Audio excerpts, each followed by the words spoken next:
I swam across the Niagara once. You're an idiot. Hey everybody, and welcome to another movie night. I'm Jacqui, and today we are watching Band of Brothers episode 7. I am so nervous for this for so many reasons. One, this episode is called The Breaking Point, and the thumbnail is a very, very ragged looking Neal McDonough. And on that note, I would just like to say, one, can we acknowledge that that man has not aged a day since he filmed this? Because holy crap. But two, this makes me very nervous. Those two things in conjunction are already just a terrifying thought. But I have been told many, many times that these will be my friend for this episode. I'm terrified. As much as I am ready, I'm not ready. I'm not ready. I'm so not ready. I have thoroughly enjoyed this series up to this point. As much as it's been talked up, it has absolutely lived up to the hype. And this has been one of those series that I knew was good and I knew would be good. Things don't achieve the level of praise and acclaim and status without having something to back it up. That being said, I didn't personally expect to enjoy this quite as much as I have. This whole experience has just so exceeded my expectations, and I am absolutely saying all of this to stall because I'm terrified of watching this episode. As excited as I am, I'm absolutely terrified. So, I know that this is going to be another entry in a spectacular series, and I am excited and terrified to share it with you. So, I guess without further ado, I should just get into this and we'll see what happens. So, as always, please don't forget to like this video if you enjoyed it. Drop me a comment. Let me know your thoughts on this episode, this series, your experiences the first time you watched this, and, laugh at me in my pain. That's fine.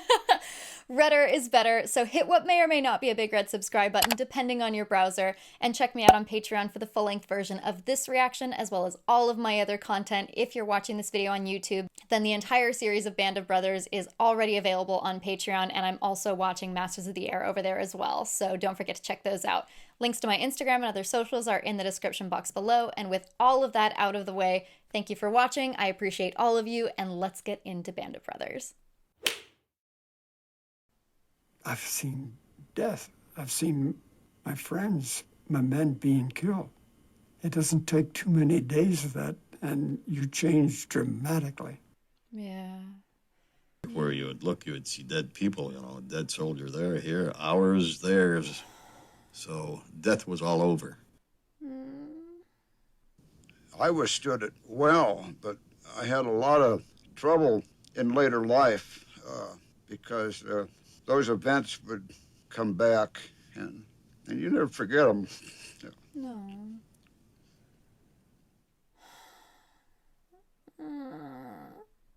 I'm not ready for this. I'm not ready. I know I've said this before, but this intro music has become like The Last of Us for me. Just every time I hear it, my heart rate goes up, I start getting nervous, I start just...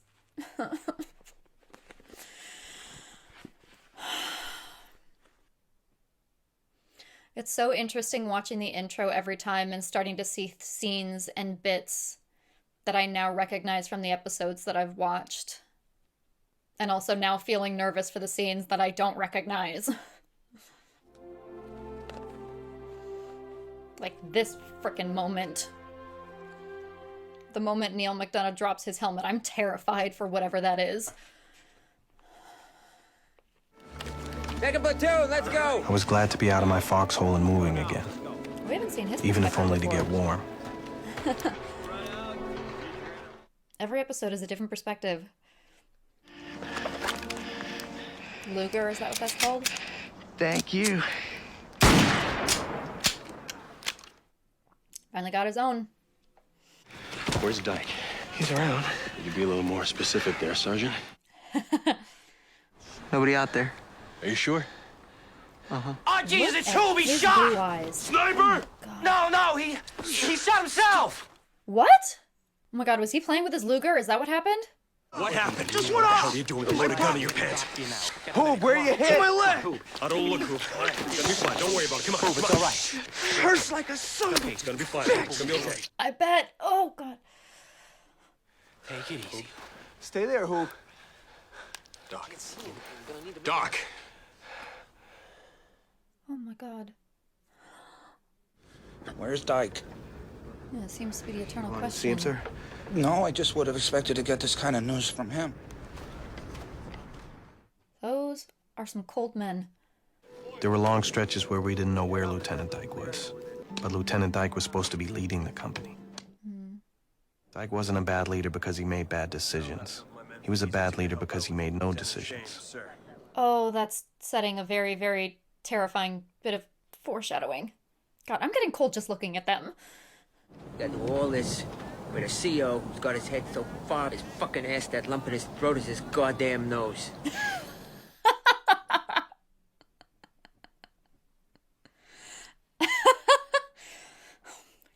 Lieutenant Dyke, I wouldn't want to get thrown in with a group of guys who've known each other for what, 2 years? You're supposed to just show up and lead them? Touché. How could anyone really hope to gain the respect of the toughest, most professional, most dedicated sons of bitches in the entire ETO?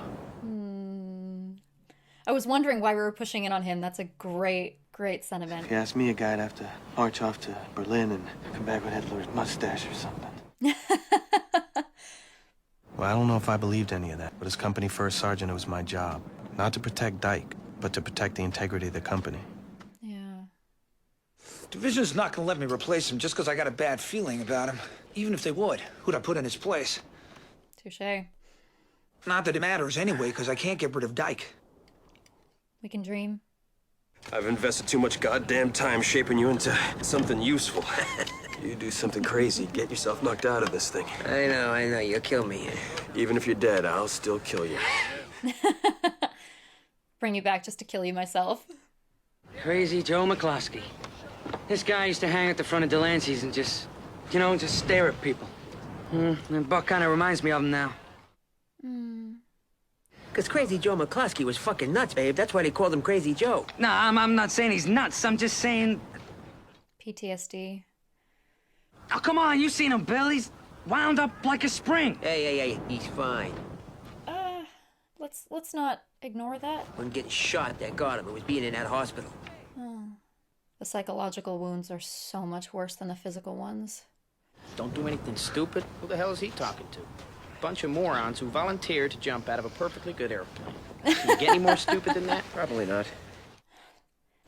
I swam across the Niagara once. You're an idiot. Touché. So, what made you decide to join the paratroopers? Said if you want to make it as a paratrooper, you had to be the best. And I wanted to fight with the best, sir. That's respectable. You miss it? Huntington. I miss anywhere that's not here. Where are you from, sir? Are you kidding me? You tacky motherfucker. Morning. It's like hell. Lou, eviction notice? Not quite, but Eviction notice. How in the world does your leaving help me? doesn't. I'm not going. I've already seen the States. I grew up there. That's why I came to Europe. Just wish they told me there was a war on. But I'm sure we can find an officer somewhere in this battalion who could use a long trip home. Congratulations, Lieutenant Peacock. I can't think of anybody who deserves this more. Really glad that you're going home. Why are you really glad that he's going home? Is he the liability? Thanks, guys. I mean, it really means a lot, you know? Oh, get out of here. Literally, something tells me they're saying that, please, for the love of God, get out of here. Hip, hip, hooray. Hip, hip, Right. Oh my God. A lot of double meaning in those words.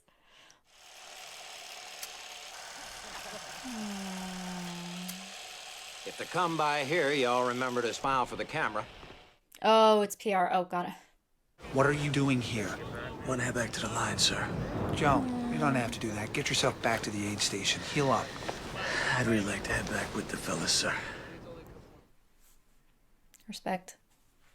Respect. Joe got hit in the arm. New Year's Eve gift from the Luftwaffe. Jesus. A lot of you guys been injured? It's called wounded, Peanut. Injured's when you fall out of a tree or something. I never thought about that. Injured is something that you kind of accidentally do to yourself, whereas wounded is something someone else does to you. Never thought about that.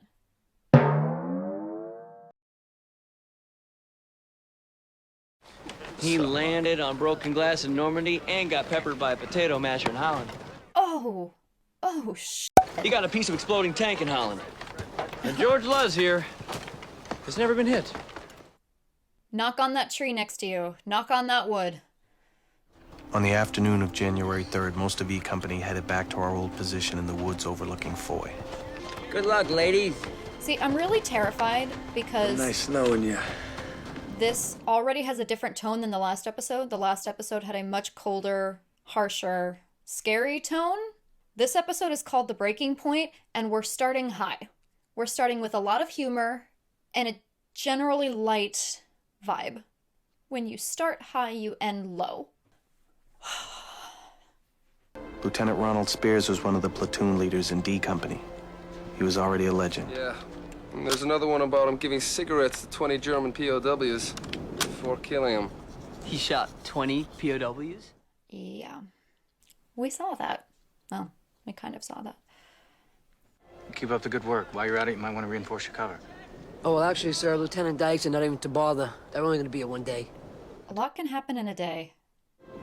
And forget what I said. Carry on. What? That is Matthew Settle. Oh, anyone care for smoke? Oh! You?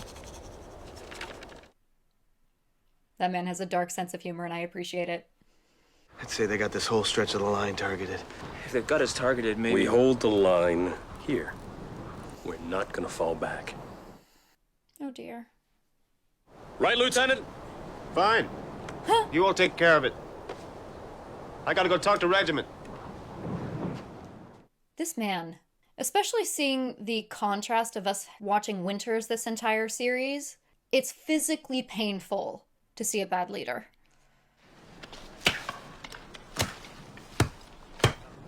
We haven't had an ounce of music this entire episode.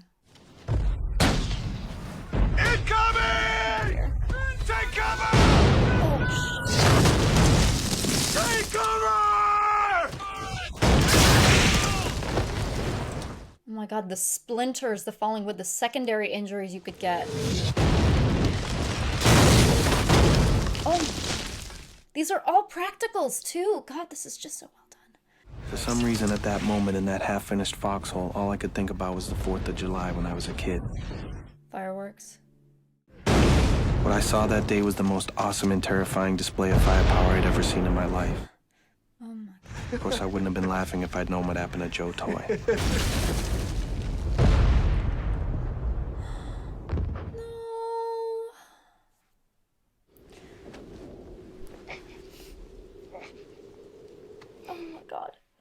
Then he came back. You're all right. Oh, I gotta get my helmet. Forget it. I gotta get my helmet. Forget it, Joe. You focus on the weirdest things sometimes when you're in shock. Hold on, I'll be there. I'm gonna help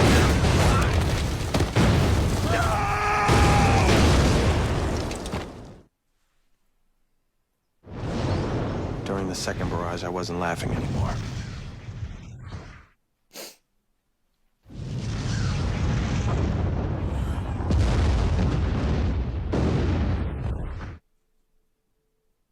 You stay down! First Sergeant Lipton, you get things organized here. I'm gonna go for help. Oh my god! Medic!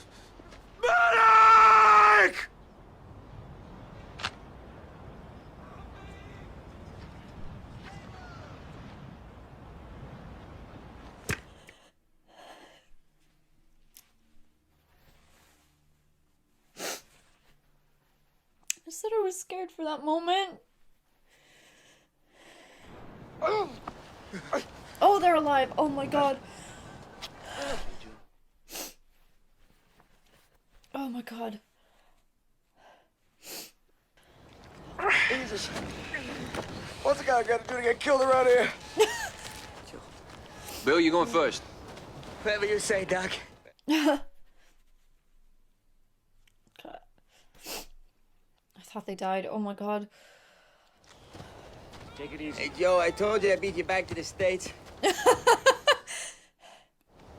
Some say Buck changed after he was shot in Holland. Maybe. But I know something happened to him when he saw Toy and Garnier on the ground. I said Toy volunteered to come back. He wouldn't leave him. Buck was a great combat leader. He received the Silver Star for his part in taking out those German guns on D-Day. He took everything the Krauts could throw at him time and again. There's only so much a man can take. UCLA did not make the Rose Bowl this winter, probably because you weren't there. I'm sure you're teaching all of your young soldiers the joy you have of the sport. Gosh, how we all know what an exciting young man you are, and how your heart and love. I guess he just couldn't take seeing his friends Toy and Garnier all torn up like that. No one ever thought any less of him for it. If you did, I'd think less of you. The fact that that was the moment he took his helmet off from the opening credits, I thought they were dead. I thought Toy, who had literally volunteered to come back, was dead. Oh my god. Great impression of Dyke. You think so? I thought it was a little low. Nah, you got it pretty good. Huh? You get the spirit of it. Starts to affect. Shit.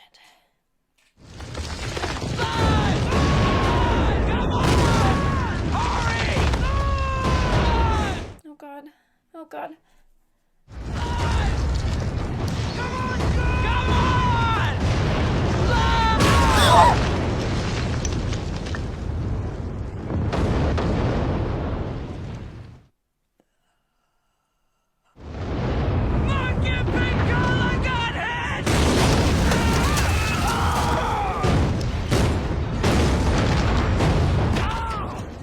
God, the way they're shooting this makes it feel like PTSD. Like it's just flashes and...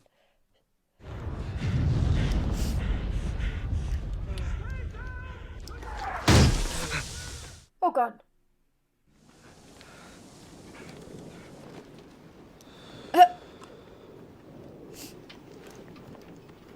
But you didn't smoke. Today I do. Their death hit Malarkey the hardest. Malarkey's best friends in the company had been Compton, Muck, and Pencala. In less than a week, he'd seen 2 of them die. The way they shot that, making us think it was Malarkey, I think, that was gonna die. Oh my god. The bait and switch on that. Yeah, the way that they're shooting this episode, referring to like fireworks and shock and PTSD, using little bits of slow motion and flashing lights, like that's... The morning after the shelling that killed Muck and Pencala, I saw a soldier try to dig a foxhole with his bare hands. Private. He didn't notice that he'd torn off all his fingernails. Fear is poison in combat. Something we all felt, but you just didn't show it. You can't. It's destructive, and it's contagious. Yeah. There are very few things more contagious than fear. Buck was never the same after seeing Toy and Garnier get hit that day. I guess he just needed some time away from it all. He said that exact same sentence several times. I was afraid the men would lose focus. Kept the men focused, gave them direction. Suffer a drop in morale. Every day kept the spirits up. All the things a good combat leader does. I always knew the E Company men who trained at Dakota wouldn't get through the war unscathed, but now I was beginning to wonder if any of us were going to make it through at all. Yeah. The problem was, at least in my estimation, E Company still did not have a leader. Yeah. God, the tone of this episode is so interesting. The repetition is fascinating. I'll come back to that. I'm going to be leading 2nd Platoon tomorrow. They're probably the weakest after losing Toy and Garnier and Muck and Pencala. Yeah. Lieutenant Dyke is an empty uniform, Captain. That's just a hell of a way to put it. He's not there, sir. Yeah. The theme, again, of just mental stress. I said what I had to say. There was nothing Winters could do. Yeah. I am not looking forward to an I told you so moment. The way that we've heard the same words, the way that he said Compton was never the same, the exact same way several times, the way that we've seen similar shots of them looking at the town and the white uniforms going through, the repetition is really interesting because it's kind of the same way that we repeat things in our minds. We think of them over and over again. It's a shock. It's a PTSD thing of it just, it plays on a loop. Again, the repetition, the yawning, that's something specific that we've now seen repeat itself. And going through the theme of mental trauma and physical versus mental wounds, that's just a really subtle way that they've highlighted that. Oh,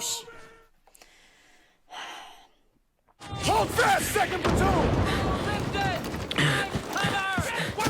Oh, that's some heavy breathing. Lieutenant, what's the plan? I don't know! That is not what we want to hear, because he doesn't know what the fuck he's doing. Lieutenant, what's the plan? Captain Winners, what's the plan? Okay, Foley! Oh, God. Yeah, no, the slow-mo, it's shock. Shit! Jesus Christ.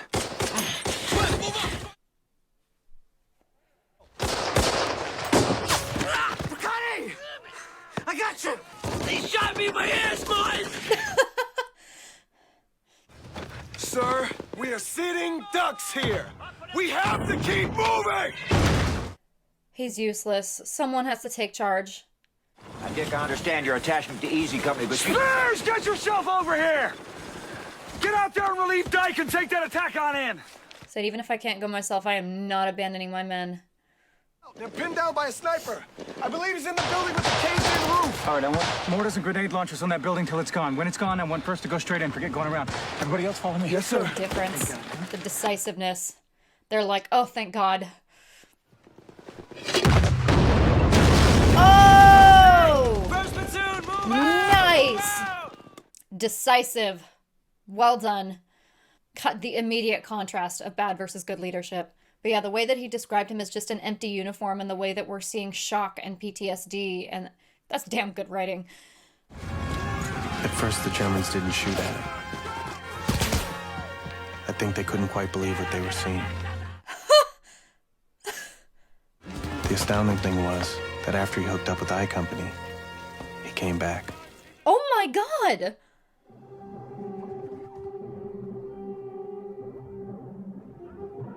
Oh my God! Oh my God! Wait, what the? Oh my God.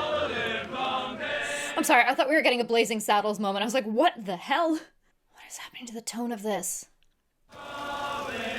God, this episode is just chaos. You hit bad, Bricanti? Beautiful wound, Lip.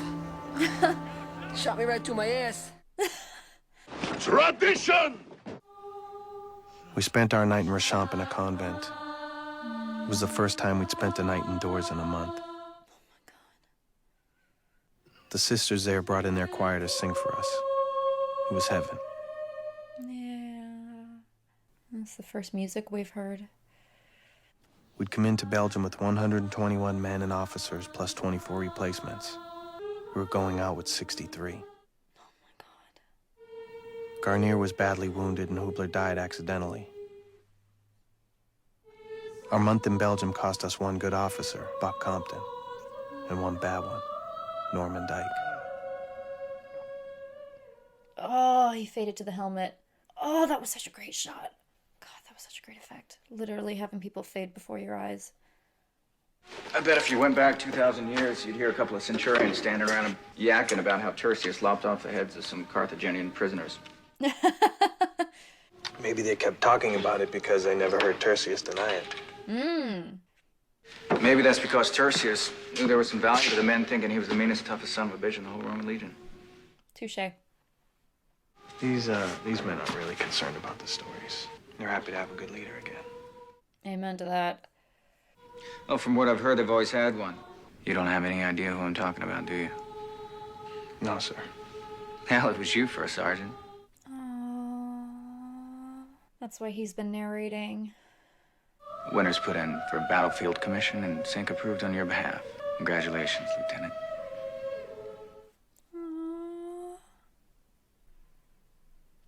Beyond the wounded and killed, every man at Bastogne suffered. Men unhit by shrapnel or bullets were nevertheless casualties.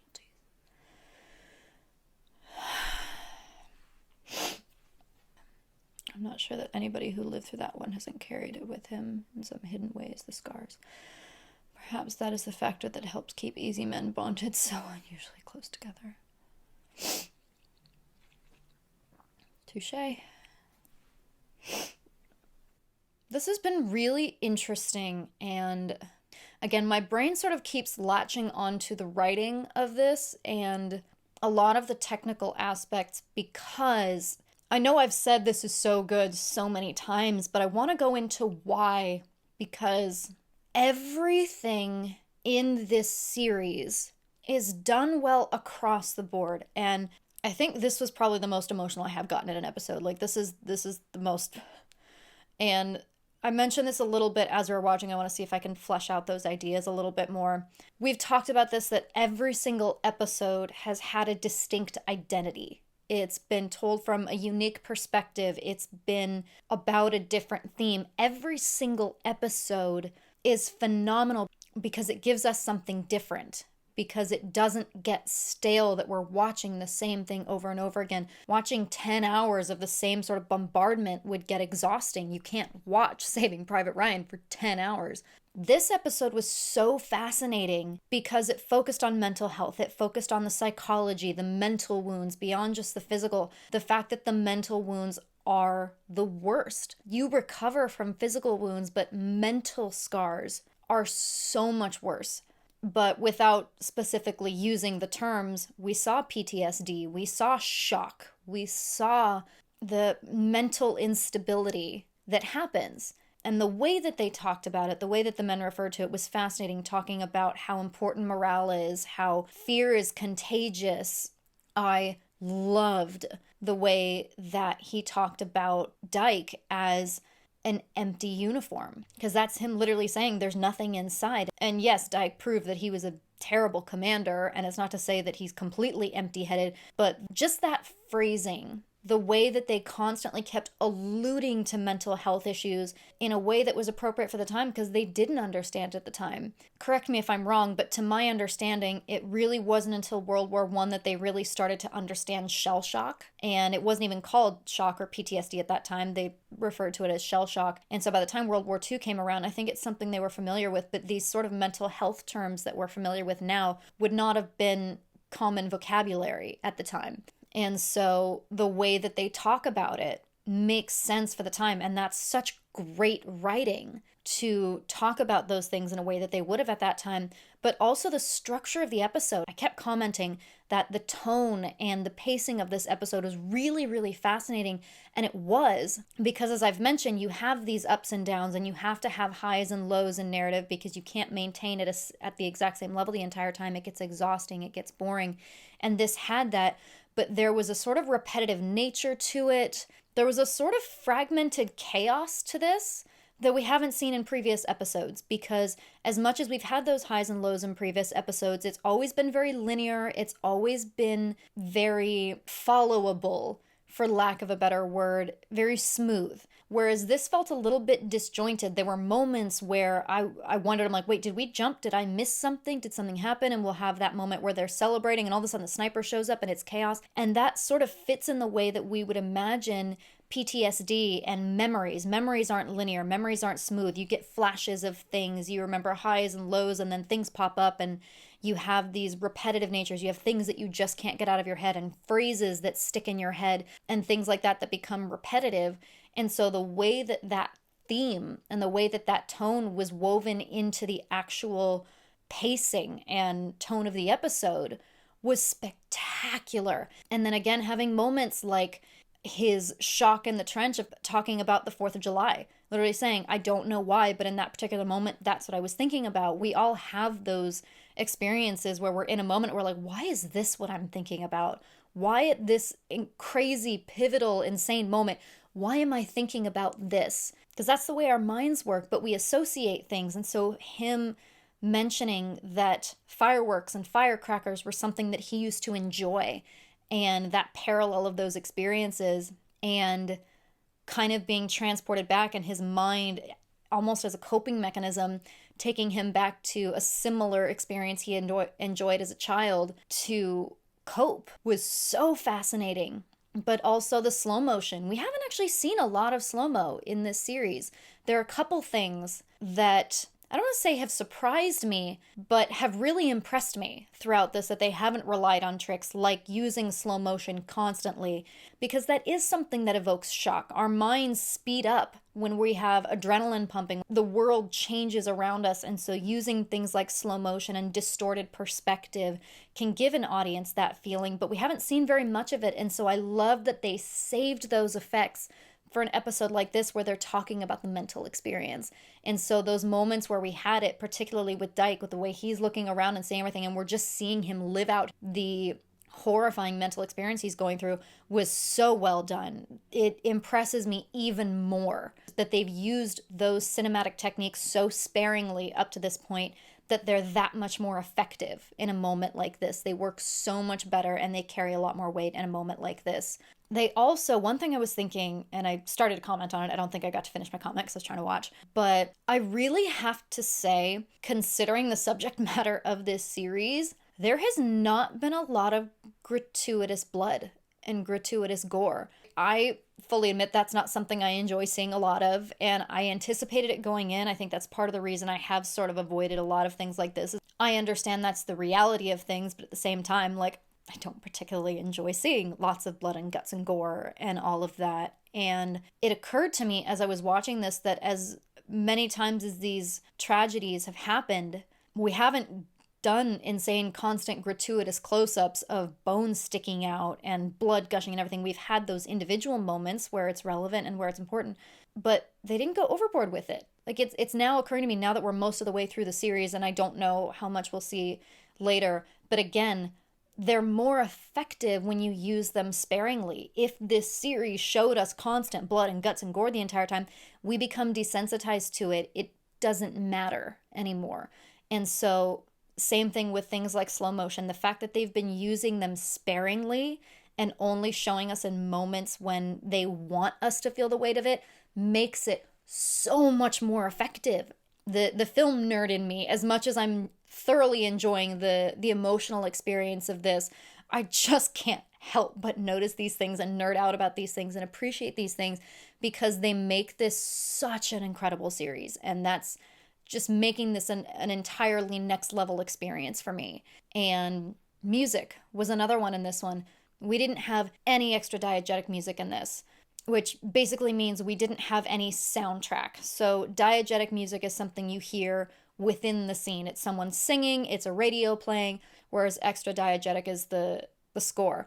The only music we had in this episode was the choir singing. Nothing else. And I've talked about that many, many times throughout this series, that their use of sound and sound elements and their sparing use of score and music gives it that realistic sort of documentary feel to it. There was not a single note of soundtrack music in this that I can recall. The only bit we had was the choir at the end, and the fact that that was happening as we're seeing these men literally disappearing in a church. The symbolism of having that happen in a church. They could have panned over the foxholes. They could have had them in an assembly hall. There were so many places they could have done that. But the fact that they showed these men literally disappearing into thin air in a church, the symbolism of that, the symbolism of death, and all, not that all of them died, but that symbolism of just vanishing and heaven and hell and the visual representation, like that, again, just everything about this, every single detail is thought out. And the fact that the only sort of music that we had in this was their temporary moment of peace, and the fact that we can't even enjoy that because they're telling us, yeah, this was a moment we didn't know it was coming, but we immediately were thrown back out there. Just, yeah, as much as I am feeling the emotional roller coaster of this series, I am so beyond impressed by the technical side. Just everything about this, I can't not notice. It's all there, and it's phenomenal, and my brain is having so much fun watching this. And that's, I know I'm kind of rambling here, but that's made this such a strange experience to watch for me, because this is very strange structurally, because I kind of keep anticipating, particularly with these episodes that you guys have told me are sort of the biggest emotional hits and the hardest ones to watch. I keep sort of expecting a crescendo. I keep expecting that sort of narrative build toward the tragedy at the end and this climactic tragedy, and we haven't gotten that. I don't think we've really had, except maybe the last episode with the death of Renee, which we never actually saw. We never actually saw her die. But we haven't really had that sort of traditional build to a major tragedy. It's been things that are peppered in. And again, that suits the narrative, that suits the subject matter of war is constant. These things just keep constantly happening. It's not one event that we're building toward, it happens and then that's it. We're not having just one narrative. We're following this entire experience, and these things are peppered in. They just keep happening. And so that, as a viewer and as someone who has studied film and narrative, my brain just automatically starts assuming certain things as I'm watching. That's thrown me for a loop, and it's so strange, because I'll have this moment of, oh my God, I'm so emotional about this, and then we're pulling this way, and then we're going this way, and it completely fits the subject matter, because that's how this works. That's literally what they keep saying is, this horrible thing happened, and then we moved on to the next place, and then they sent us here, and then this horrible thing happened, and then they sent us here. It just stylistically and tonally parallels the experience of what we're watching. But the interesting thing about a narrative structure like that is it almost doesn't give you time to feel the emotion of it.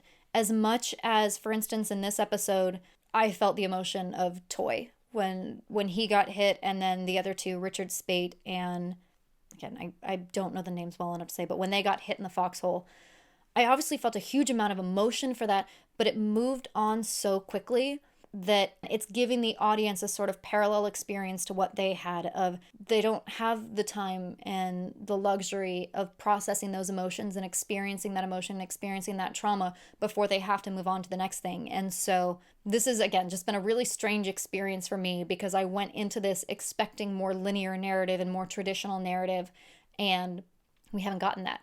This is an incredibly unique experience. I don't think I've ever had a cinematic experience quite like this. I've never seen anything quite like this. And I can't stop nerding out about that. I don't know, I think I've about dissected this to death, and I continue to thoroughly enjoy and appreciate it. So, on that note, thank you for watching. Please don't forget to like this video if you enjoyed it. Drop me a comment. Let me know your thoughts on this episode and this series.